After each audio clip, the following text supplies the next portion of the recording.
আমি ওর প্রেমিক না, ওর সাথে আমার কোনো সম্পর্ক নেই। আমার একটা পরিচয় আছে, আমি একজন ফটোগ্রাফার। গত 3 দিন আগে ওর সাথে একটা ঘটনা ঘটেছে, খুব বাজে। সেটা হলো যে ও একজনকে ভালোবাসতো এবং সে ভালোবাসার মানুষের জন্য আসলে পালিয়ে গিয়েছে, কিন্তু দুর্ভাগ্যবশত ওর ভালোবাসার মানুষটি ওর সাথে অন্যায় করেছে, ওকে ছেড়ে চলে গেছে। আসেইনি, একা দাঁড়িয়েছিল সেই মানুষটির জন্য। এবং ওই সিচুয়েশনে গত 3 দিন ও আমি ওনাদের বাসায় ছিলাম। ওনার বাবা মা আমাকে নিজের মেয়ের মতো করে রেখেছিলেন।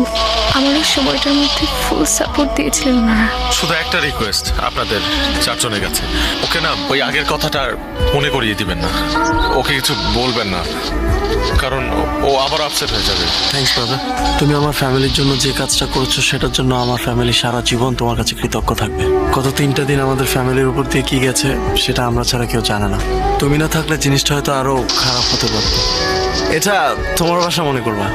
তুমি আজকে থেকে আমার